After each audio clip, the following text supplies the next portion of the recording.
Investigation into 3 Kiel middle school students has been launched. The school district has filed a Title IX complaint accusing the students of using incorrect pronouns while addressing another student. Fox 11's Monique Lopez spoke with the parent of one of the students in this Project Education report. I received a phone call from the principal over at the elementary school forewarning me, letting me know that I was going to be receiving an email with sexual harassment allegations against my son. Rosemary Rabidou's 13-year-old son, Braden, is one of the 3 8th-grade Kiel Middle School students accused of sexual harassment, something she disputes. He said he's being allegedly charged with sexual harassment for not using proper pronouns. I thought it wasn't real. I thought this has got to be a gag, a joke. One has nothing to do with the other. According to the Wisconsin Institute for Law and Liberty, or WILL, now defending the accused students, in March, one of their peers announced the pronouns they prefer to be addressed as, they or them. One of the alleged incidents Braden and the others were supposedly involved in happened in April. She had been screaming at one of Braden's friends to use proper pronouns, calling him profanity, and this friend is, very soft-spoken and kind of just sunk down into his chair. And Braden finally came up defending him, saying he doesn't have to use proper pronouns. It's his constitutional right to not use. You can't make him say things. Some might say or think that you or your son are against the LGBTQ plus community. Not at all. Not at all. My children have been raised to love everybody equally. Shortly after finding out her son was being investigated, Rosemary reached out to Will. Title IX sexual harassment typically covers things like rape, dating violence, quid pro quo sexual favors, right? Really egregious stuff. There's nothing even remotely close to that alleged in this case. Will says the school district's policy doesn't cover the misuse of pronouns, and neither does. It's funny because I think that, the issue that you started to become really politically prominent on, which is the Bill C-16 in Ontario and Canada, it was federal law. In Canada, the gender issue. Yeah. That's the issue where now the question that's constantly being asked, so why do you even care? Why do you even pay attention? And the answer is because... I was asked that earlier today. Oh, really? What did you say? I'm not letting the cat have my tongue. Yeah. It's like it has nothing to do with gender as far as I'm concerned, or that's peripheral in some sense. So the accusation, why do you care? Fair enough. It's like, in some way people can go to hell in a handbasket if they're inclined to. Mm-hmm. Now, I would rather have that not happen, but people are, what would you say, doomed to their own autonomy. But I'm not saying words that other people want me to say. And the idea of compelled speech, it's like, the bill was this much about gender. Right. And it was this much about, right. Oh yeah, the government's going to tell me what to say, hey. But now they're regulating what therapists can say, therapy sessions. This is interesting because to me, the problem with a lot of this is less a free speech issue, even though I'm on the same page with you. Mm-hmm. And to me, it really is a fundamental truth issue. Meaning that, yeah, you're trying to force me to say something I don't want to say. Mm-hmm. But to me, the fact that what you're trying to force me to say is so innately opposed to the good is the problem. Like you could try. I would have objections to you forcing me to say that I like a particular movie, right? Mm-hmm. It may not be true. I don't like the particular movie. It would be bad if you tried to force me to say that. But the level of passion that I have for issues like this one really go to the fact that I think the fundamental good of humanity relies on basic acknowledgments of biological truth, especially when it comes to gender. Mm-hmm. J.D. Greer posted a blog discussion on the subject of under Ask Me Anything, episode 49, J.D. Greer Ministries. J.D. Greer is the current president of the Southern Baptist Convention. When talking with a transgender person, which pronoun should you use? And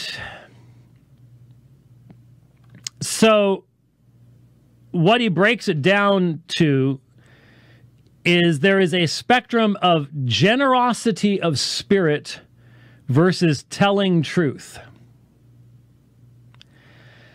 And he says, I tend toward generosity of spirit.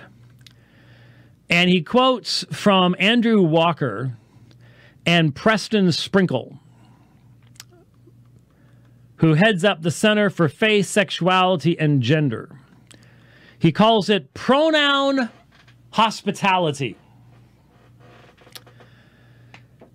He actually tries to base this on the Bible appearing to use accommodating language in Acts 17.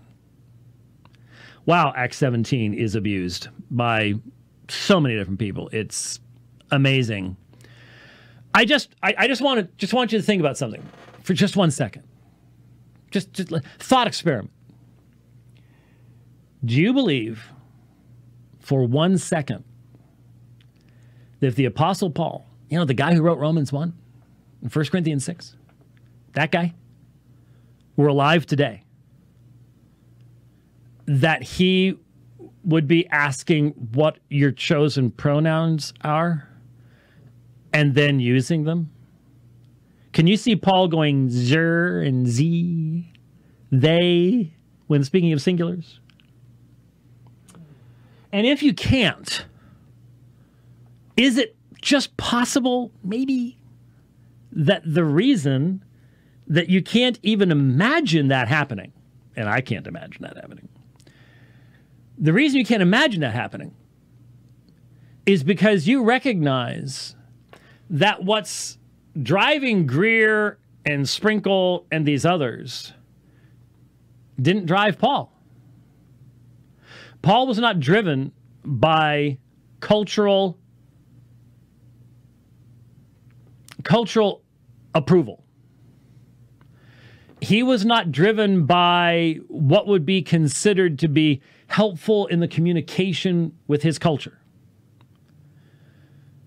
Paul was driven by the overarching reality that God in Jesus Christ had done something amazing, was building something called the kingdom in the body of Christ, and that this was made up of Jews and Gentiles. And so Paul was very focused upon destroying anything that could possibly divide that body.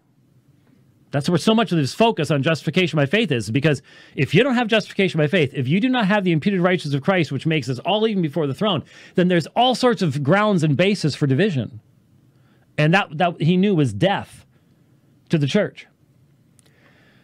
And so we know that Paul would never give even the first thought to utilization of correct pronouns or pronoun hospitality, because what would have driven him and what needs to drive us is the fact that Paul knew, especially in the pagan context of ancient Rome, Paul knew that the reality of God as creator, the one true God as creator, had to be the grounding of everything else he was saying to anyone.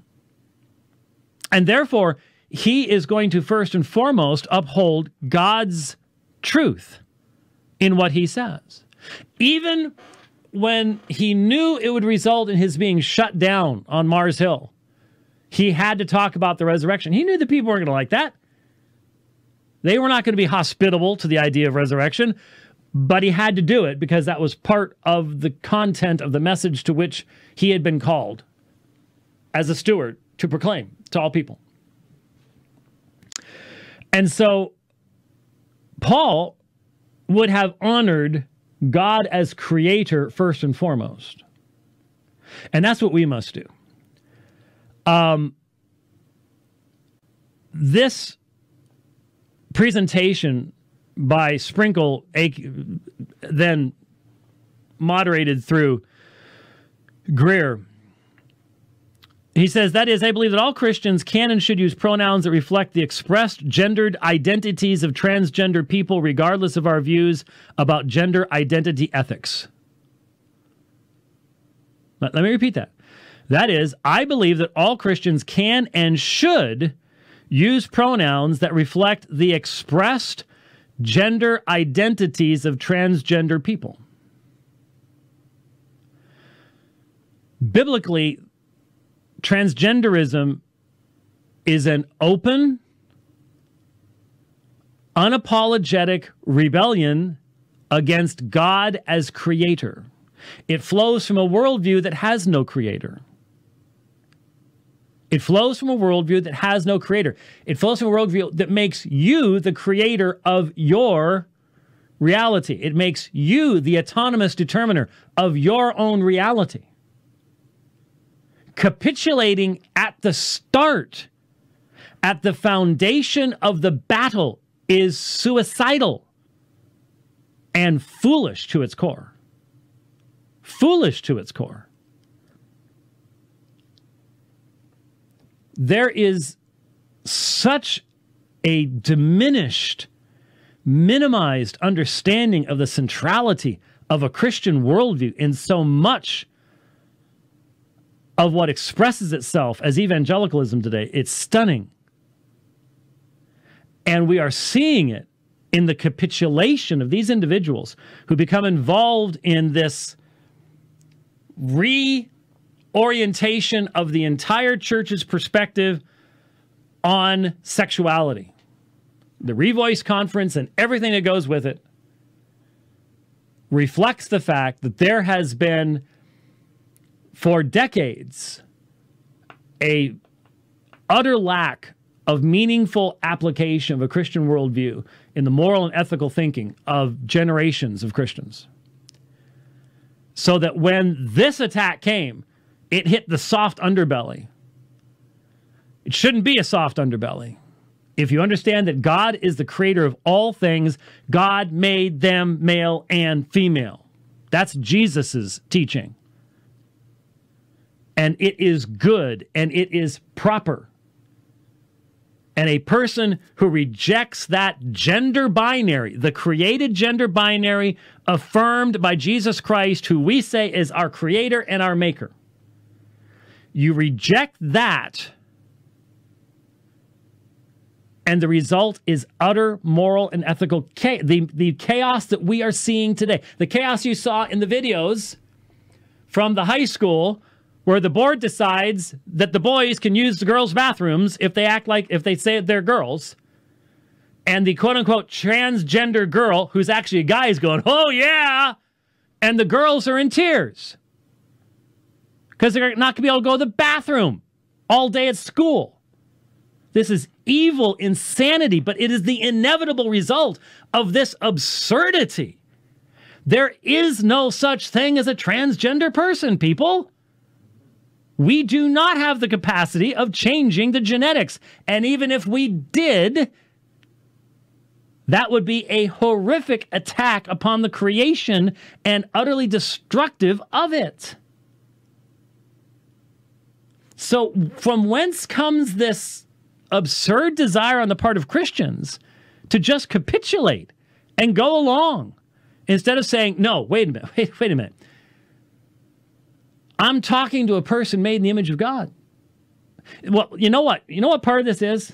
Part of this goes back to our apologetic.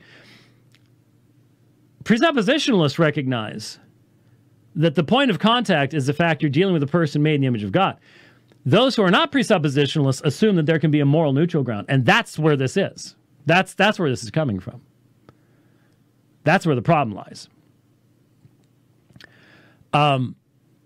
So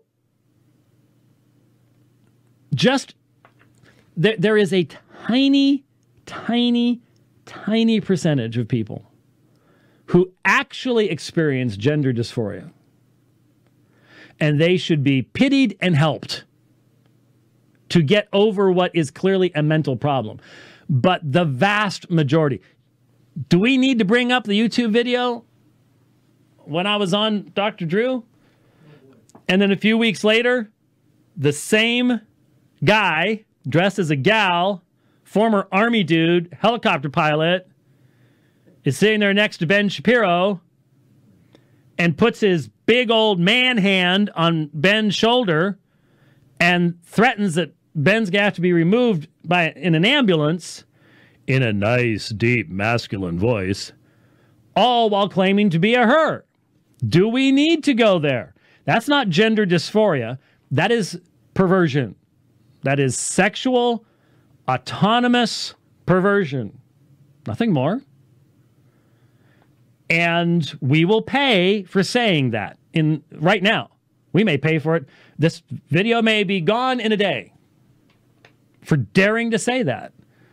But that's what it is. And when any society gets to the point where you can't even say that any longer, that is a society that's on its last legs. When I say last legs could be 2 generations, but the fall will be great. The fall will be great. And what are we supposed to do? We say, repent, turn around. You're going the wrong way. There's destruction ahead. Oh, that is so countercultural. Yeah, just like Jeremiah got chucked in a pit for saying the same thing. You expect better? You expect better? We do, don't we? And that's why we won't say what the prophets said. That's why we won't do what the prophets said.